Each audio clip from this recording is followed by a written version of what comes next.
To the Family Voice Zoom session this morning. And my name is Andrew McColl. I'm the Queensland Director of Family Voice Australia. Our subject today is the transgender controversy. And I'm joined today by the Queensland Senator, Malcolm Roberts, and I hope at any minute to have Robbie, the Queensland State MP from North Queensland, joining us as well. That will be good. Good morning, Malcolm. Good morning, Andrew. How are you? I'm well, thank you. In the absence of a couple of Robbie being with us, I'll direct some questions straight to you. Sure. And that will be good. So we're talking about the transgender controversy. So I happen to note, Malcolm, that you'd interviewed Dr. Andrew McColl recently, who made reference to the term gender dysphoria. Is this how this whole matter began? I don't know that if it began there, but I think it really owes its roots to some people who are pushing this hard to disrupt our kids. Gender dysphoria is real. It's a sense of discomfort or distress or incongruence with someone's biology, with our own biology. But I make the point that sex is not assigned at birth. It's assigned at conception. And historically, children are feeling very confused over gender. And that was primarily in young boys around 3 to 5 years of age. And we've all seen boys and girls playing as the opposite sex. But in the last 10 years, there's been well, before getting on to the last 10 years, I think it's also important to recognize that the brain in adolescence, both boys and girls, goes through enormous changes, huge changes. Radical rewiring of the brain. And this is a very important time for the development of the human brain. It's also a time when hormones are flushing throughout the whole body. And so it's a very complicated time for many people. And adolescence is not easy for most people. Right. So it's a time of stress. But what we've seen in the last 10 years, Andrew, is an exponential growth an explosion in teenage girls experiencing gender dysphoria, discomfort with their own bodies, their own gender. Most of them with no history of gender dysphoria at all. So adolescence is challenging, but this is not a problem to be fixed. Instead, we've got people jumping on the bandwagon to create a problem. So what we've seen now is hormonal and surgical interventions are not a miracle solution to the challenge of adolescence.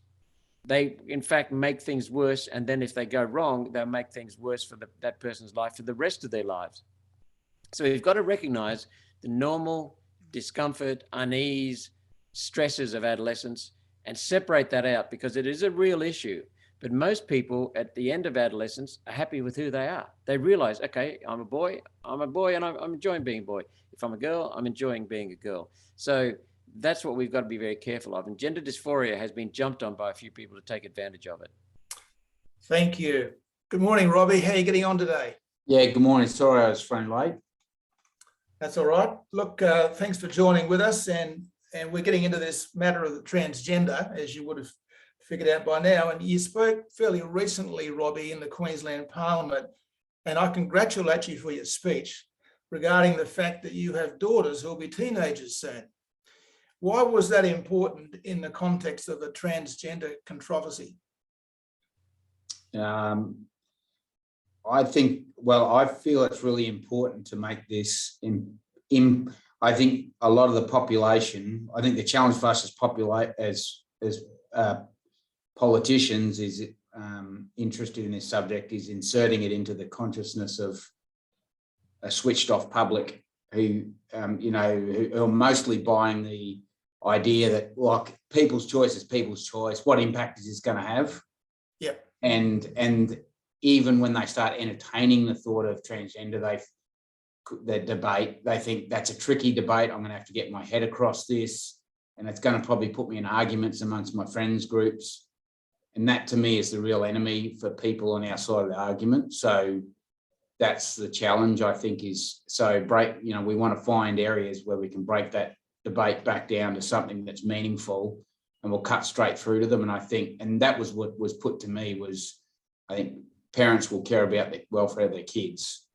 And I think the sport is a really good manifestation of that conflict.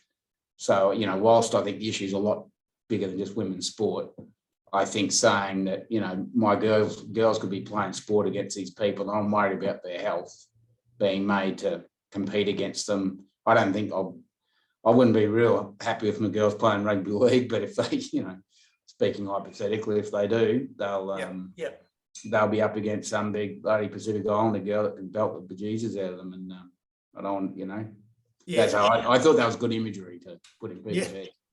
Yeah. So Malcolm, just getting back to Dr. Orr again, he mentioned that as children move through puberty, as you were indicating somewhat earlier, many were incongruent or confused about their gender, but that will probably desist. Does that make sense to you? Yes, it does. It certainly does. I think everyone on the planet knows that children going through adolescence are under stress just because there's so many hormonal changes, so many new things in our brains going on. And so there is stress. But there are also people, excuse me, Andrew, excuse me, there are also children who suffer from psychological comorbidities, including anxiety, ASD, ADHD, depression, trauma, eating disorders, and many more. And so what we need to do is to get to the core of those issues. So I don't dismiss this as an issue. I'm not saying it's a non-event. It is an issue for some people. For majority of children, they will just grow through it, and we just have to be with them and love them. But for some, there is a serious issue there, but it's not to do with their gender. It's other underlying comorbidities. So we need to understand the diagnoses and appropriate therapeutic support. And what we really need is family-based therapeutic care. Much like Robbie's doing, he's caring for his daughters. That's what's driving him. So, but what we see are some blockages to parents getting involved.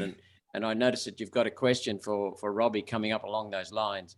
So we've got to be very careful because, I'll maybe comment more after Robbie's answered that question. But basically, with parents being shoved to the side for fear, unlike Robbie, for fear of being criticized, parents are letting go their kids, and that's not right. Kids need their parents at this critical time in their life, even if it's just adolescence they're facing. If they're facing other issues, they need even more support from their parents. So we cannot afford to abandon our kids at this time. Just like Robbie's not abandoning his daughters, all parents should not abandon their children. They should stay with them and care for them. Yeah. Robbie, just thinking in terms of this term that people use, some people say that it's very important that we affirm the choices that children make. But if the parents feel that the choices that their children are making are plainly ridiculous, doesn't that mean that it's time to say something to the child? I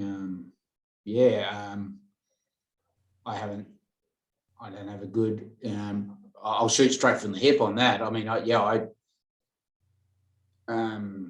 I believe true compassion comes in trying to guide people in what you think are, you know, based on your experiences. Look, we often, I think it's such a common practice in life that we rely on the past experience of others to give us some help on what's the best outcomes for us, on whether it's on diet, staying away from McDonald's food, or whether it's on mental guidance and or spiritual guidance, mental guidance, if you like, and that why is that? You know, why would you allow parents to be giving kids advice on what's good put into their stomach and help them in nutrition, but you can't help them in what's going to guide them in the best way for the outcomes later in life? So if the kids are running around acting like a fool and playing up and punching kids, you pull them into line. Or if they're trying to indulge in multiple personalities or something, you might try and stop it, but you at least try and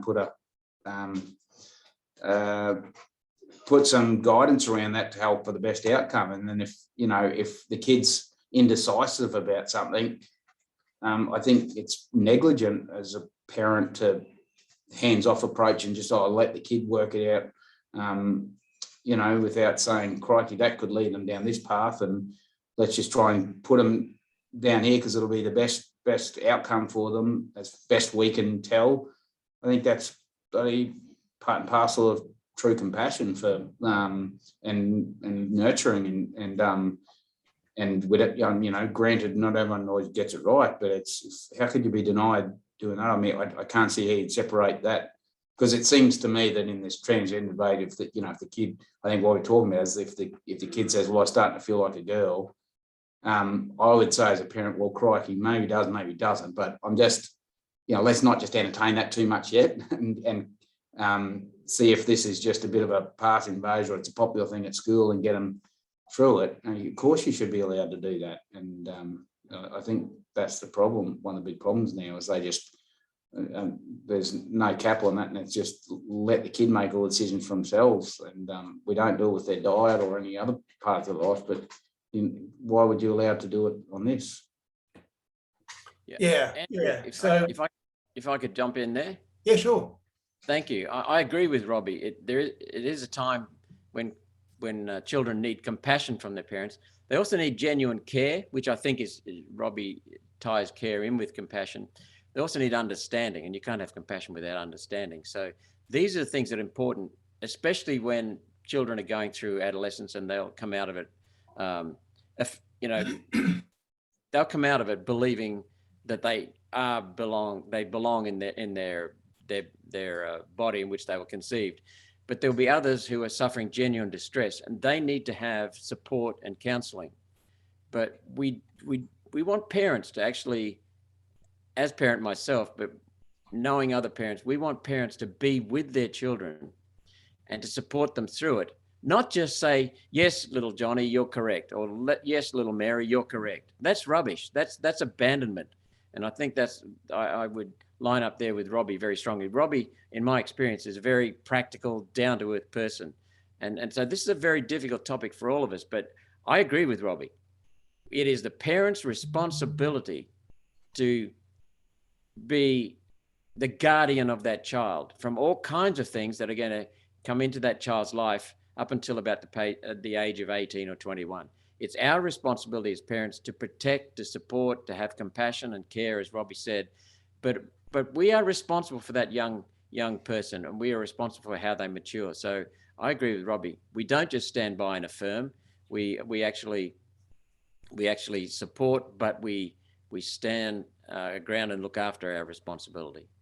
Yeah, well, you know, this is the issue that we're kind of having this, you know, that this whole thing kind of hangs upon, because there's this group in society who get some power over children, who think that we must affirm children come what may, whether we agree with what they're thinking or not.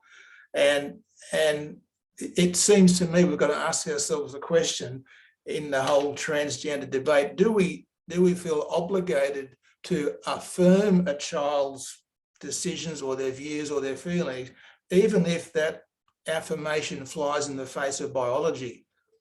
And that to me is where it's going to get interesting, isn't it, Malcolm? Yeah, that's exactly the point, that we don't automatically affirm what a child comes up with. A child is a child is a child. They don't have the life experience. They don't have the intellectual capacity at times, especially when they're confused going through adolescence, when their brains are literally being rewired. I mean, this is a time of enormous confusion. Sure, we listen to them, respect them, be with them, support them, have compassion for them, care for them, but we don't just simply agree. That's abandonment. That's abdication. That's not affirmation. That's abdication. And Andrew, I noticed you've got a question coming up later about international organizations. A lot of this is driven by international organizations that are trying deliberately to smash the family. Because when you smash family, people turn to the government. And that's what they want. They want to use control. They are happy to smash up the family. And this is one of their many ways of trying to smash the family. But they're crippling children. And some of these children who have interventions, hormonal or surgical, thank you. They are crippled for life. And then when they realize later on they've made a mistake, as has been happening, then they're very serious mental health problems and leading to suicide. Yeah. So we have got to protect these children. Affirmation is rubbish in this sense. So Robbie, what we say that in this whole controversy, what's really needed is good old-fashioned common sense. Yeah, yeah. Well, I think it's trying to. I think the challenge is to try and. I've had the belief that the common sense is there latent, exists in the majority of people. There, but I think a growing number of people, and still probably not the majority, but a growing number of people are unwilling to voice that intuition, where they know it's common sense, but they won't say it because they don't want to be unpopular in their peer group. Yeah. And that's a growing number. And the challenge is to find those, like the women's sport issues, find those and put it right back in people's face. So there's a very clear delineation of the pathway we can head down, the two pathways we can head down in society with these things, and what the sort of outcomes they can expect. Because it's that slow incremental creep of all these things that is the biggest enemy, I think. And that's where it's successful. Like this transgender stuff is just where it slowly incrementally comes in. That's the biggest challenge, is to keep bringing it to a head where it's and I think as a politician, from my point of view, it's not being too confrontational with general, because a lot of people just don't give the second thought. It's trying to invite them into the conversation rather than trying to force it down their throat. Yeah. So I think which I think requires a fair bit of finesse, and often more than I'm capable of. But I think it's pulling what I think is a really big issue, and making it seem, I don't know, not, in a way not as big, because people don't want to take on a big issue, but they need to recognise just in common sense terms what it means and have the implications on their life and their future, and draw that into their consciousness and I don't know what you say, apply it to their everyday life and make it relevant to them. Yeah, that's what I think the challenge is. Yeah, so I've heard the statement made by some of the latest people in this, and this is not so much in Australia, but certainly overseas, that says, oh, well, you've got the child has this sex, but their gender is something different. And just because a baby is born with a penis doesn't make him a boy. Now I look at that and think, I can't believe people are going to say something as stupid as that.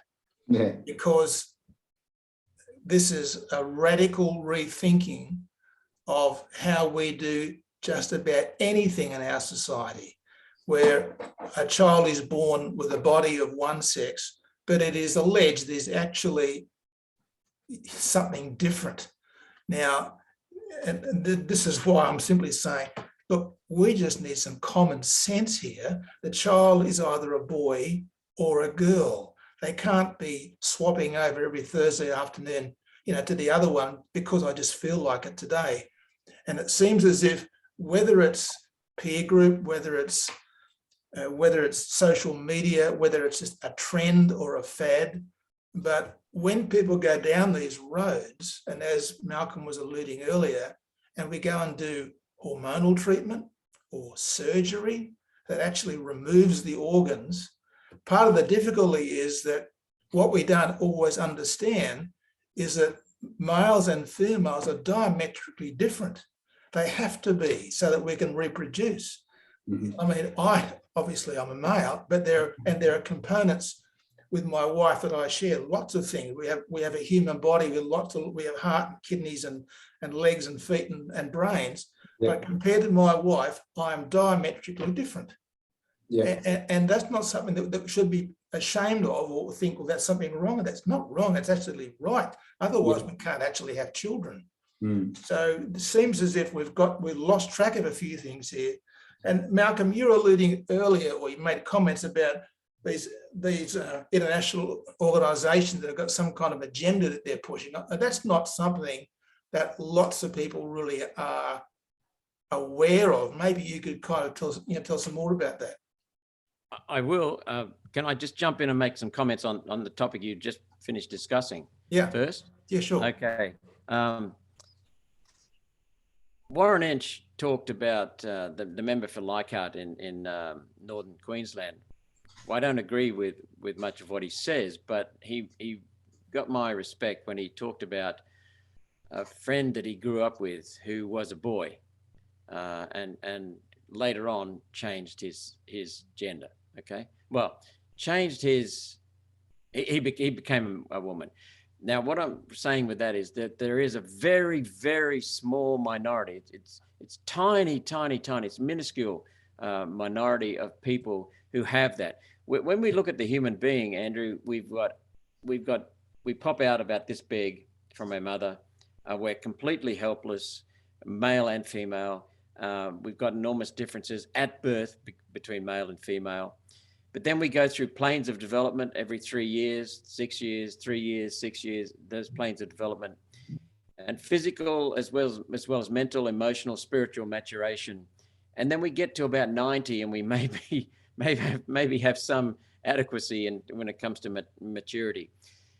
Along that way, there's so many chemical things that happen with a person's development. And, some people are born with lesser skills physically. Some people are born with lesser skills mentally. So what I'm saying is it's a very complex transition to go from birth to the age of 90 or 100. Yep. Along that time, many influences. So we're expecting the human being to be perfect, and the human being is perfect, but it's not perfect in the sense that everything physically is fine. Everything chemically is the same. Hormonally is the same. Mentally is the same. Emotionally is the same. And there are some people who actually genuinely need to change their sex. Okay, I get that. So I'm not putting them down. There are other people who are confused through adolescence. There are other people who are confused through adolescence and need support because they've got other things going on in their development. But the majority of people go through that within a wide range and they're fine. But I agree with you that while we have compassion for the people who are genuinely confused about what their gender is, and while we have compassion for those people who go through adolescence with that confusion and emerge from that, which is the majority of people, fine, we do have to celebrate the fact that men and women are different. And what the feminist movement has done at times is tried to say we're equal, and that is complete rubbish. What we do, instead of saying we need to have women in positions because it's only fair, it's only equal. No, we need to say we need women in positions because they're different, because they bring a different perspective, a different view. Then we're all richer for it. You are not as rich as you and your wife together. Same with my wife and me together. We're far richer in terms of our outlook, our abilities, our perspectives, because we are different. We need to celebrate that difference. We do need to recognize the diversity of humans, though, along that sphere. Now, what you'll find amongst these people in international organizations, to answer your questions, Andrew, is that they are not interested in human beings. They're not interested in individuals. What they want is machines that do what they're told. And they're wanting to corporatize us. They're wanting to indoctrinate us. They're wanting to control us, suppress us, because we're just cannon fodder to them. So these international organizations want to remove individual thinking. They want to remove individual responsibility. They want to remove individual initiative.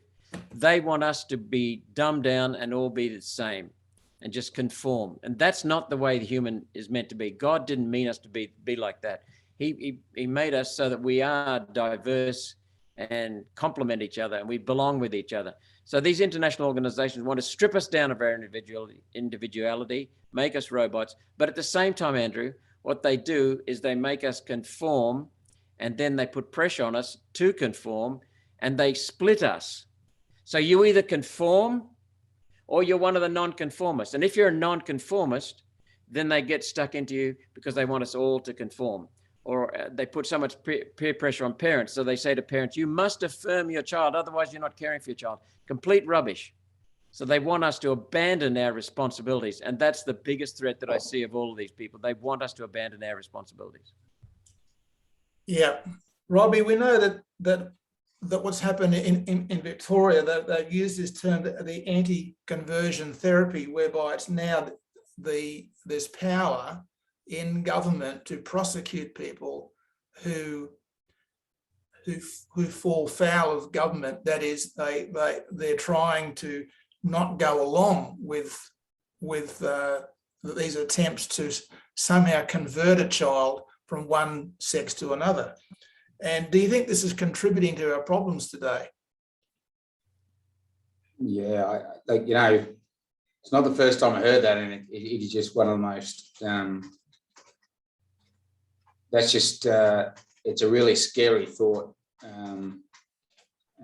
It's one of those signposts on the road, control from government that you don't want to see. And that to me is a signpost sort of saying you're going to fall off a cliff shortly, because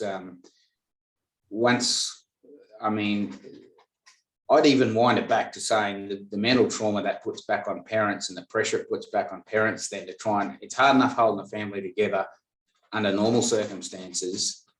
Now you've got a bit of a troubled kid and you're trying to do your bit as a parent to pull them back in line or give them advice that you think will help them through life.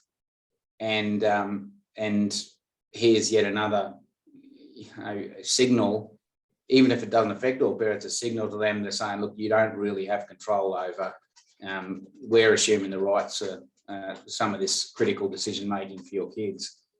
What an absolutely scary thought, that if that's not a red flag for politicians or people to sort of stand up against, I don't know what is. Yeah, well, it does seem to be a kind of totalitarian move, doesn't it? Where the task of raising a child is actually being taken away from the parent and taken over by some third party. And you were going to say something there, Malcolm. Yes, I just wanted to compliment Robbie, because I'd never realized that. I mean, this is how this complex situation can be boiled down to really simple, basic things. Robbie just pointed out that these people who are pushing this this anti-conversion legislation, they're actually putting a lot of stress on parents, and that's hurting the children again. At a time when the parents are vulnerable, the child is vulnerable. They're trying to increase the stress on parents by saying to parents, "You shouldn't get involved," or "You should affirm." Well, the parent, everything in the parent's heart, in their gut, is saying, "No, I've got to get involved," and that's completely wrong. And so these people, a lot of these international organizations, I'll name them: United Nations, the World Economic Forum, Greenpeace. Now, sadly, it started off very, very well in the hands of Patrick Moore, but it was completely hijacked by Marie Strong for the UN. WWF. These are hideous, anti-human organizations, and they're deliberately putting pressure on people and trying to use peer pressure to try and get parents to shut down. Imagine a parent who wants to get involved, wants to have the compassion and care, and doesn't do so because of peer pressure from these people. And then at the end, their daughter has bits of her body chopped off and has hormonal treatment. What would that parent feel then?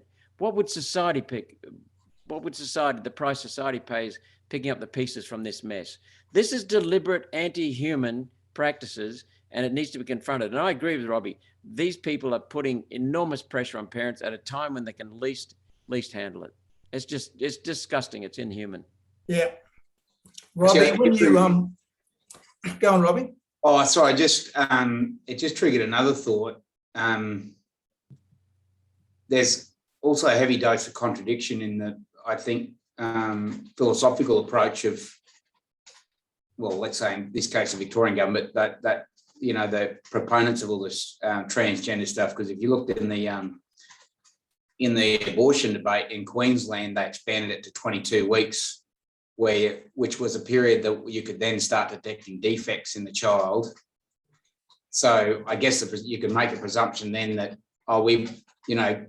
as Malcolm said before, that kid's imperfect. And, I have a niece who has a condition and she's perfect to me, she's perfect to her parents, but those people would find that acceptable, that you'd terminate a pregnancy because you see there's imperfections here.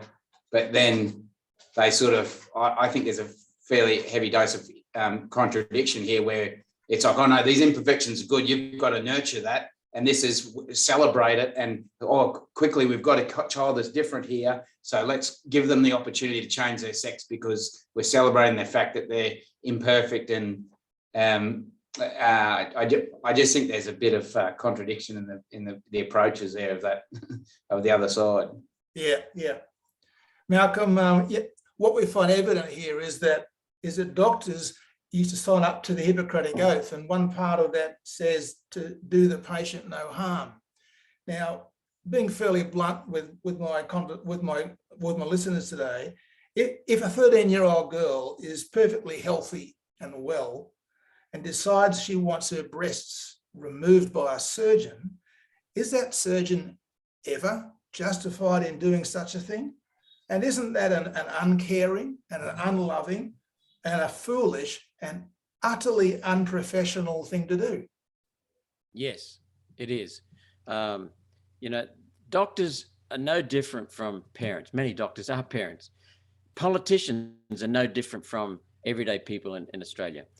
Many of us want to belong. So we belong to a family, we belong to a sports club, we belong to a workplace, we belong to a political party, we belong to social clubs.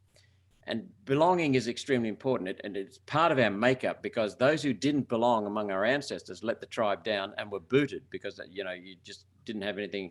The humans are very vulnerable individually because we're very weak as compared to some of the more aggressive animals on the planet. So we have a superior intellect, we have a superior caring system, and we have a superior social system. And so very important to belong. And what I'm saying is that doctors are no different from politicians, no different from the people at large, that there's so much pressure to belong. So doctors will go against their better judgment and just do that operation.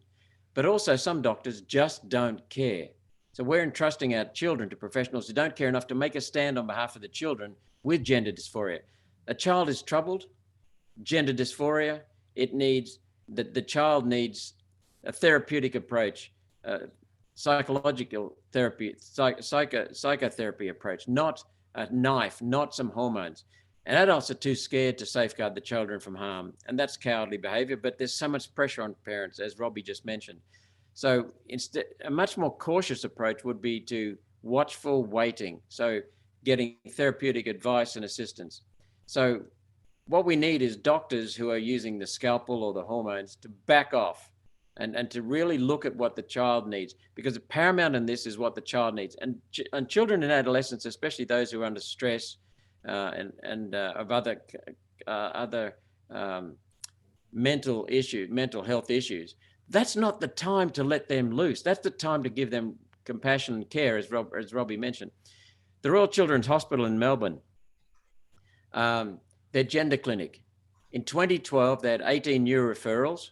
In 2021, 821 new referrals. That's largely because of peer pressure amongst girls. In 2021, they had 1,120 patients. In 2020, the year before, they had 538. So there literally is an explosion of gender dysphoria, or people presenting with that.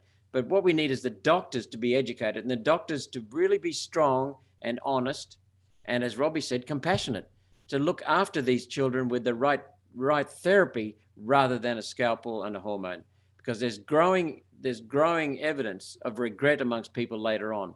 So, there's a 2021 transitioner study by, let me just check the name here, Dr. Lisa Littman, and showed only 24% of her 100 sample reported their regret back to the clinic. In other words, there's an explosion of people later who regret what's happened, and we're not considering them. That's a serious matter, and I happened to come across a Jordan Peterson YouTube just last month called "Arrest Them," and Peterson says, and I quote, "We are sacrificing our children on the altar of far left-wing ideologies. Yeah. This is worthy of a prison sentence. The Hippocratic Oath has been replaced with a delusion."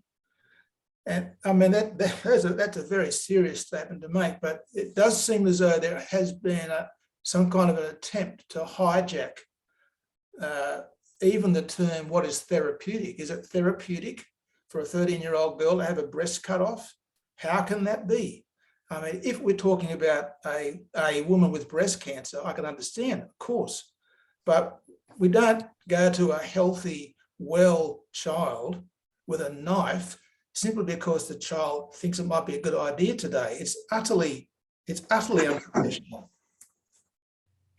Yeah, so Robbie, you made your speech quite recently in the Queensland Parliament, and there were one or two Labor MPs who criticised your speech that day.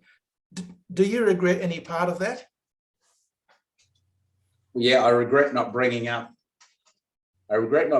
something because my colleague Nick Demetto put a question in Parliament earlier that morning about why the inquiry on domestic violence hadn't consulted any of the men's groups in Queensland, and the Attorney General's response in question time that same morning was that unfortunately domestic violence, we have to apply gender lens, and that it does, we have to be careful and apply gender lens in matters of domestic violence, and was very explicit on that point.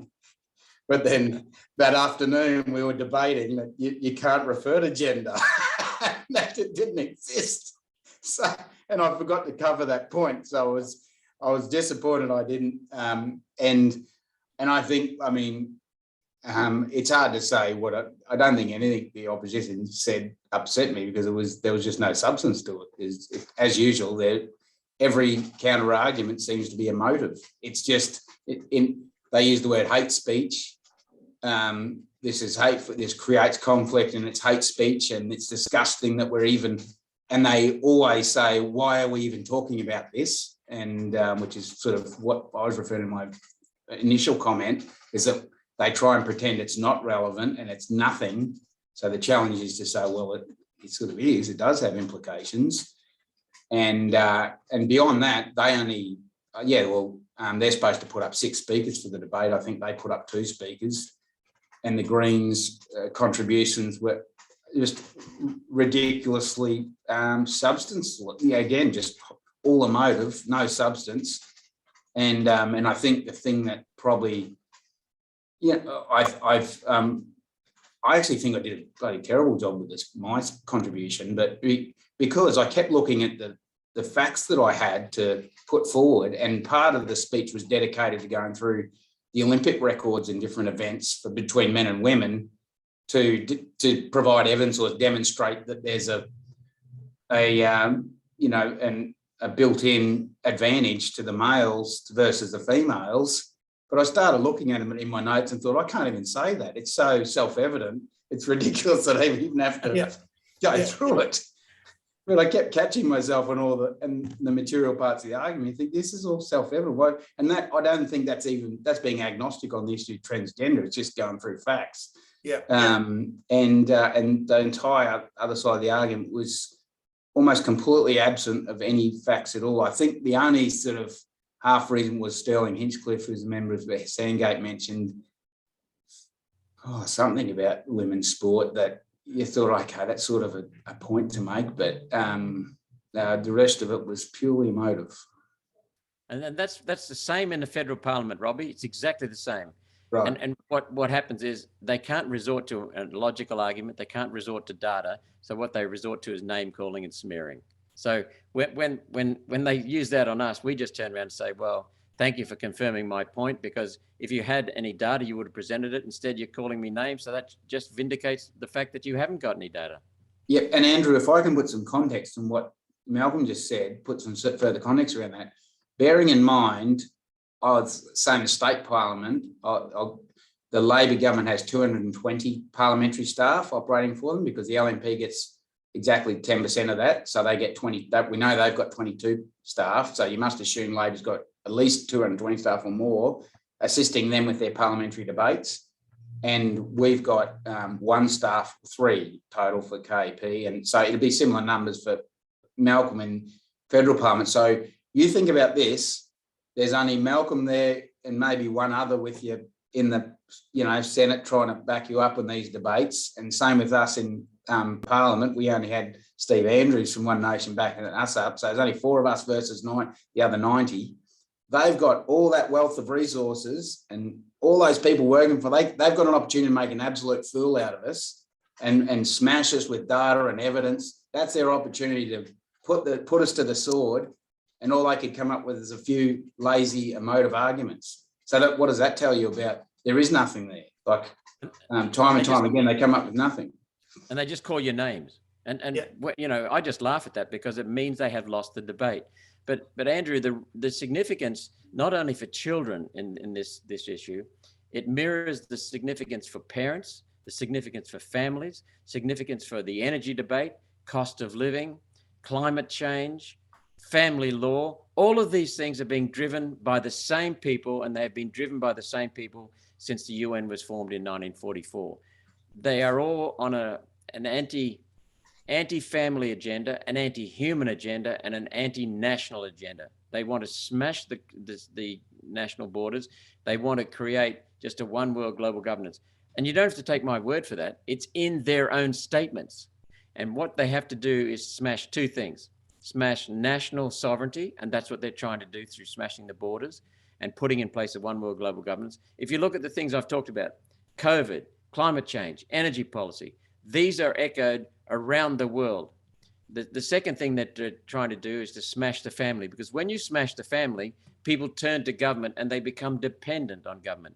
So at the moment, these people who are pushing these agendas, global agendas, are saying, pretending they're doing things to help people, but they're just making people dependent.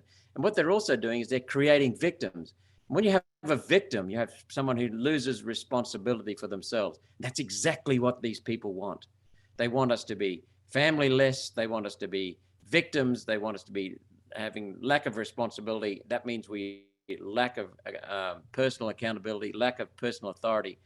You know, Viktor Frankl said in his book, Man's Search for Meaning, you can strip everything from a man in a concentration camp in Holocaust Germany, except for one thing: the ability to choose his attitude. And that's what these people are trying to do, to intimidate humans and smash us everywhere. They want to smash religion. They want to smash families. They want to smash nation states. It's just hideous what they're doing. They're inhuman and they're anti-human. Well, thank you, Malcolm. Thank you, Robbie. And perhaps I could ask Robbie to begin with a concluding statement, and Malcolm, you can follow him if you would. Robbie's muted. Okay. Perhaps if Malcolm, you'd like to step up to that. Well, I'm very, very pro-human, and what these people are doing is anti-human. Yeah. I'm pro-human because humans have a very strong sense of care. Humans have a very strong sense of belonging to the human race. There is only one race, and that's the human race. We have a very, very powerful intellect that's capable of creative thought and capable of independent thought. These are the reasons why I'm very pro-human. What we have to do is to be very careful about following these agendas. We have to pick them apart and recognize the tactics they use, both propaganda and also social tactics, social engineering, to try and divide us and to separate us and to make us powerless. Every human being, male and female, has enormous power within themselves, so long as we hang on to that. And that's what I'm asking people to do. The other thing I'm asking people to do is to truly forgive, in the sense that Christ and Buddha and many sages throughout history have taught us. True forgiveness, the absence of value judgment. Don't hate these people. Actually, truly forgive them, because when we forgive, we clear our heart, we clear our mind. That's a better way for us to think and to respond with using our intuition and our common sense, as Robbie said a little while ago. That common sense we're blessed with, just use it and help our kids, and above all, love our children, because that's what they need to get through these challenging times that we all face in adolescence. Well, that's true, Malcolm. Thank you. So, Robbie, do you have any conclusion to make for us this morning? Yeah, I guess the conclusion from this discussion for me, and it's probably solidified a bit more in my head as well, is like, whilst I, and it sort of taps into that sentiment that Malcolm just expressed, is that I have strong views on this. I have personal strong views on where I think the morality sits on all this, but even to dial back from that to try and communicate with others and make them aware of where this road can lead us. And it's important to find those touch points and invite people into this space, not trying to jam it into them, but just because I think there's a fair bit of resistance I think there's a huge enemy there, is that people are disengaging from critical thinking on anything and questioning and challenging. So I think the pathway forward from my perspective is trying to hit those people on the margins that I think they're intuitive, they have buy-in on this issue in their heart, but they're not willing to so openly engage, and trying to just bring them in softly by putting this stuff, but it's also being relentless in doing that as well. It can't be too passive to the point of being ineffectual. So I think the consequences couldn't be more important to our future as a society, but the challenge right now is to make it relevant to people and bring it into their consciousness. I think that's where the real challenge exists right now. Sure. Well, thank you, Andrew, Malcolm, and thank you, Robbie. And did you want to say something else? If I could just add something. If you look at what happened, rugby union was against transgenders in playing sport in like transgender males playing sport against female rugby union players. Back in 2020, they ruled that out. Wasn't taken up. FINA, the world swimming body, did it just recently, as you know, and that larger body got a lot of, and they did it very professionally. They had three separate experts. They had psychological, health, and also athletes, and they went right through it, and they came away with a somewhat sensible policy. And have you seen what's happened since? Many other organizations have followed them. So once you stand up, as Robbie is, and we are in the federal parliament, once you stand up once, and then it slowly builds, people say it's okay to be different. It's okay to speak out against these people. And so then the whole thing starts crumbling. So thank you very much for speaking out in state parliament, Robbie. And I'm pleased, Steve Andrew, I knew he would back you anyway. Yeah. And we've just got to keep doing this.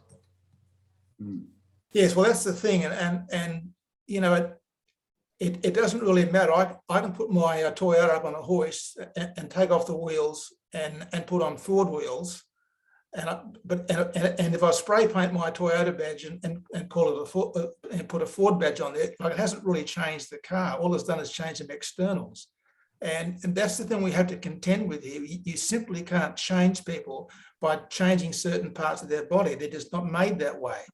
And as I said earlier, we're diametrically opposed, males and females, and we just are not, us men are not the same as women, and we will never be like women in many, many things. So we're much better off being content with those differences and actually being thankful for them, so we can do the things that we do as men, and that women can do the things that women can do successfully. So thank you once again, gentlemen, for your contributions today, and I trust you engage in further success in your careers on this subject. Thanks again to all those who've been watching us today, and we trust you have an enjoyable weekend. Thank you. Bye-bye.